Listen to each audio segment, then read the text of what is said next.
اعوذ باللہ من الشیطان الرجیم، بسم اللہ الرحمن الرحیم۔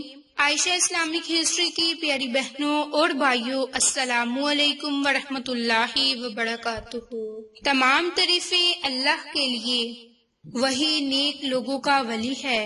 میں گواہی دیتی ہوں کہ اللہ کے سوا کوئی معبود برحق نہیں، وہ یکتا ہے، اس کا کوئی شریک نہیں، اور میں یہ بھی گواہی دیتی ہوں کہ حضرت محمد مصطفیٰ صلی اللہ علیہ وآلہ وسلم اللہ کے بندے اور آخری رسول ہیں۔ یا اللہ ان پر اور ان کی آل پر اور تمام صحابہ کرام پر اپنی رحمتیں، برکتیں اور سلامتی نازل فرما، آمین۔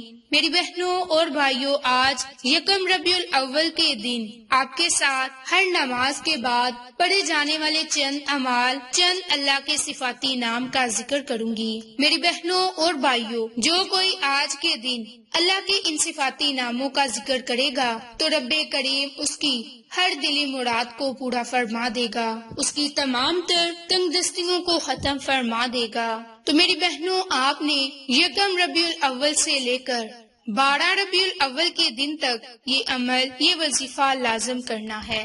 تو عمل اور وظیفہ ذکر کرنے سے پہلے میں آپ کے ساتھ ربیع الاول کی مختصر سی فضیلت برکات شیئر کروں گی کہ ربیع الاول اسلامی سال کا تیسرا مہینہ ہے، جس کے معنی موسم بہار ہے۔ میری بہنوں اور بھائیوں، مسلمان عام طور پر سڑکوں، گلیوں اور گھروں پر رنگ برنگی بتیاں لگاتے ہیں اور جشن منانے کے لیے سبز جھنڈے لگاتے ہیں۔ یہ جشن میلاد کا جشن ہے اور یہ عید میلاد النبی کا دن ہے۔ ان مواقع پر مٹھائیاں، مشروبات بڑے پیمانوں پر گھر گھر اور عام لوگوں میں تقسیم کیے جاتے ہیں۔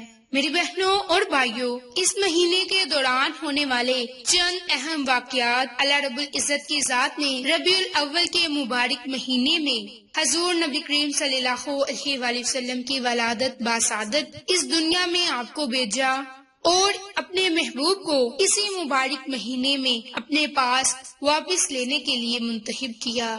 میری بہنوں، قمری تقویم کے 12 مہینوں میں سے اس نے صرف ربیع الاول کو اس طرح بابرکت دینے کا انتخاب کیا، لہذا یقیناً یہ ایک خاص مہینہ ہے اور ہماری توجہ اور احترام کا مستحق ہے۔ اس بات کو ذہن میں رکھتے ہوئے آئیں اس مبارک مہینے کے مبارک واقعات اور ان سے ہمیں کیا سیکھنے کو ملتا ہے، اس پر نظر ڈالتے ہیں۔ میری بہنوں، نبی کریم صلی اللہ علیہ وآلہ وسلم مکہ مکرمہ میں پیر کو ربیع الاول میں پیدا ہوئے۔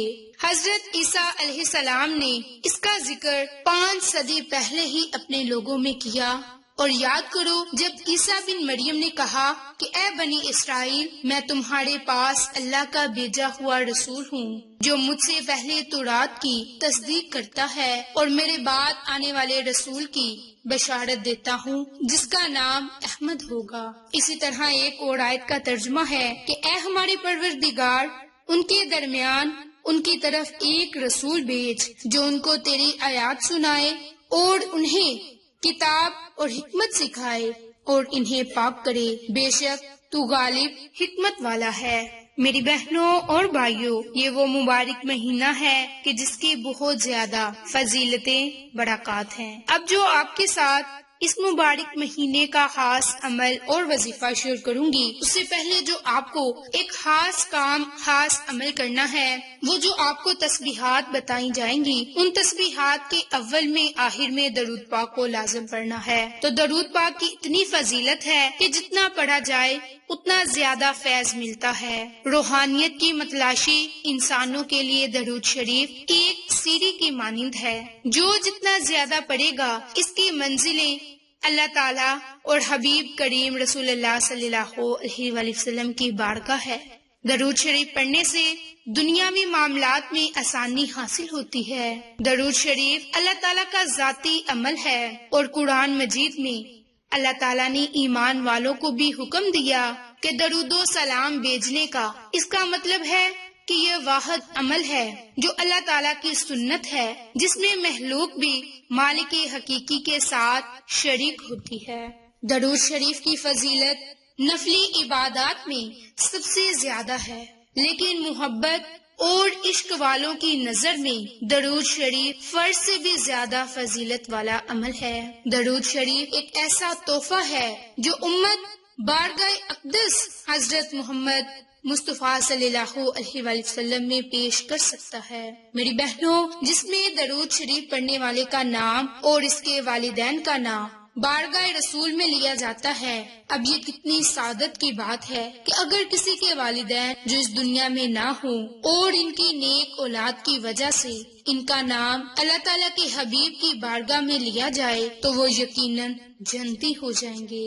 تو میری بہنوں، درود پاک پڑھنے کی بہت زیادہ فضیلت برکات ہیں۔ آپ کوئی بھی درود پاک پڑھ سکتے ہیں۔ جو اب آپ کو عمل، جو آپ کو تسبیحات بتانے جا رہی ہوں، ان کے اول میں آخر میں کم سے کم 3 مرتبہ درود پاک لازم پڑھنا ہے۔ تو جو تسبیح آپ نے نماز فجر کے بعد ادا کرنی ہے وہ ہے یا اللہ یا عزیز۔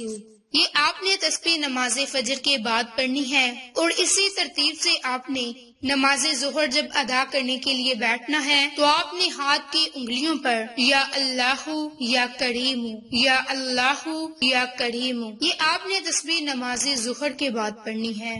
نماز ظہر کے بعد تسبیح پڑھنے کی برکت سے اللہ رب العزت کی ذات آپ پر اپنی رحمتیں برکتیں نازل فرمائے گی، آپ پر اپنا کرم نازل فرمائے گی۔ تیسری تسبیح آپ نے نماز عصر کے بعد پڑھنی ہے، اور یہ تسبیح بالخصوص آپ نے اپنے دشمنوں سے نجات پانے کے لیے کرنی ہے، حاسدین کے حسد سے محفوظ رہنے کے لیے پڑھنی ہے۔ اس کے لیے آپ نے یا اللہ یا جبارو، یا اللہ یا جبارو، اس کی برکت سے آپ شیطانی وسوسوں سے بھی محفوظ رہیں گے۔ چوتھی تسبیح آپ نے نماز مغرب ادا کرنے کے بعد اپنی کسی بھی حاجت کے لیے پڑھنی ہے، یا اللہ یا ستارو، یا اللہ یا ستارو، اس کی برکت سے آپ کی ہر حاجت ضرور پوری ہوگی۔ اس کے بعد جو اپنی دنیا کو اور آخرت کو بہتر بنانا چاہتا ہے وہ رات کو سونے سے پہلے یا اللہ یا غفارو، یا اللہ یا غفارو کی تسبیح پڑھے، اول میں آخر میں درود پاک پڑھے، اور یہ تسبیحات آپ نے اپنے ہاتھ کی انگلیوں پر پڑھنی ہے، جس کے پڑھتے ہی رب کریم آپ کو دنیا اور آخرت کی ہر نعمت سے مالا مال فرما دے گا۔ میری بہنوں، یہ عمل آپ نے یکم ربیع الاول کے دن یعنی کہ آج کے دن لازم کرنا ہے۔ اس کے علاوہ آپ اپنی زندگی کا اس عمل کو معمول بھی بنا سکتے ہیں، انشاءاللہ آپ کی دنیا اور آخرت سنور جائے گی۔ آپ کو یہ ہماری ویڈیو پسند آئے تو اسے لائک، شیئر اینڈ سبسکرائب کریں۔ جزاک اللہ۔